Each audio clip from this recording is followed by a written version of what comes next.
Tu sais ce qui tue le plus les marketeurs de réseau sur les réseaux sociaux?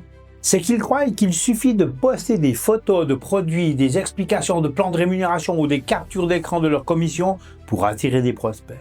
Ils pensent qu'un post bien décoré ou un joli feed va suffire. Et la réalité, ça ne fonctionne pas. Les gens scrollent, ils ignorent, ils passent à autre chose. Et toi, tu te retrouves à te demander « Mais pourquoi personne ne réagit? Pourquoi personne ne me contacte ?» Moi aussi, je suis passé par là. Au début, je faisais exactement les mêmes erreurs. Je postais mon produit, je parlais de ma compagnie. Je pensais qu'il fallait montrer que j'avais du succès pour inspirer les autres. Et je me rendais compte, chaque fois que je regardais mes notifications, rien, zéro, nada. C'est là que j'ai compris que si tu veux attirer des prospects, il faut faire autrement. Il faut créer de la curiosité, pas tout donner, juste assez pour que les gens veuillent en savoir plus. C'est là que la magie opère. Mets en commentaire si tes réseaux vivotent ou s'ils regorgent de prospects. Abonne-toi pour ne pas manquer mes prochaines astuces pour réussir un MLM et n'oublie pas le petit pouce dessous, ça booste mes vidéos. Merci. Le premier type de contenu qui crée de la curiosité, c'est le contenu personnel et inspirant. Mais attention, je ne parle pas de raconter ta vie privée sans filtre. Je parle de partager des expériences authentiques, des moments où les gens peuvent te reconnaître. Moi, j'ai déjà partagé une vidéo où je racontais que je n'en pouvais plus de me lever tous les matins pour un job qui ne me plaisait pas, que je voulais un revenu complémentaire et surtout plus de liberté.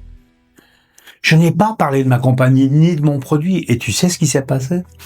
Les messages ont commencé à arriver. Des inconnus me contactaient juste parce qu'ils se reconnaissaient dans ce que je disais.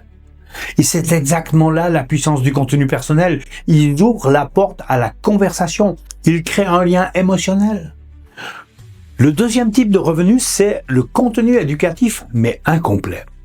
Je ne parle pas de tout donner d'un coup. Au contraire, tu donnes juste assez pour éveiller la curiosité. Par exemple, j'ai posté une fois, il y a une erreur que 90% des distributeurs font quand ils essayent de recruter sur les réseaux sociaux et ça bloque leur croissance. C'est tout. Je ne dis pas quelle est l'erreur. Résultat, les commentaires ont explosé, les messages privés ont afflué, les gens voulaient savoir. Alors, c'est quoi ton secret? C'est ça qui transforme des inconnus en prospects intéressés. Tu montres que tu sais de quoi tu parles, tu donnes un avant-goût, mais tu gardes le reste pour la conversation privée. Et c'est exactement comme ça que tu passes de l'ignorance à la curiosité. Le troisième type de contenu, c'est le contenu polarisant. Je sais, ça peut faire peur. Tu te dis... Et si je choquais et que je perdais des followers? Mais la vérité, c'est que tu ne veux pas plaire à tout le monde. Tu veux attirer les bonnes personnes. Un exemple, une vidéo où je disais, si la stratégie c'est de harceler tes amis, ta famille pour leur parler de ton business, tu fais fausse route. Certains n'ont pas aimé, d'autres ont réagi très fort. Mais les bonnes personnes, celles qui sont alignées avec ma vision, ont accroché. Elles ont commenté, elles m'ont écrit, elles ont voulu en savoir plus. C'est exactement ça le pouvoir du contenu polarisant. Il filtre ton audience et attire ceux qui sont vraiment intéressés. Et je vais te dire quelque chose que beaucoup de gens oublient. Créer de la curiosité, ce n'est pas seulement dans le texte ou le sujet de la vidéo, c'est aussi dans la forme. Le ton que tu utilises, la manière dont tu racontes ton histoire, les pauses, les expressions, tout cela contribue à créer de l'intrigue. Les gens ne veulent pas juste lire ou regarder, ils veulent ressentir. Et plus tu es authentique, plus ils ont envie de découvrir la suite. Un autre point que je remarque souvent, c'est que beaucoup de marketeurs se concentrent uniquement sur leur contenu public. Mais la vraie transformation se fait dans les messages privés. C'est là que la curiosité se transforme en conversation. Et la conversation en rendez-vous ou en présentation. Et pour que ça marche, ton contenu public doit donner juste assez pour que les gens te contactent spontanément. C'est un art subtil, mais une fois que tu le maîtrises, tu n'as plus jamais besoin de forcer les gens à écouter ton discours. Alors pose-toi une question. Ton contenu aujourd'hui attire-t-il ou repousse-t-il? Est-ce que les gens scrollent sans s'arrêter ou est-ce qu'ils s'arrêtent, lisent, commentent, te posent des questions?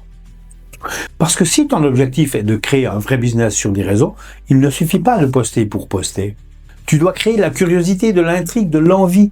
Et avec ces trois types de contenu, personnel, éducatif, mais incomplet et polarisant, tu peux transformer ton réseau social en un vrai aimant. Et si tu veux que je te montre comment je construis ce type de contenu pas à pas, comment je le structure pour attirer les bonnes personnes sans jamais paraître vendeur, contacte-moi.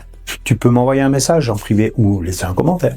Abonne-toi pour ne pas manquer mes prochaines astuces pour réussir en MLM et n'oublie pas le petit pouce ci-dessous, merci. Parce qu'au final, le secret des bons marketeurs sur les réseaux sociaux, ce n'est pas le produit ni la compagnie, c'est la curiosité.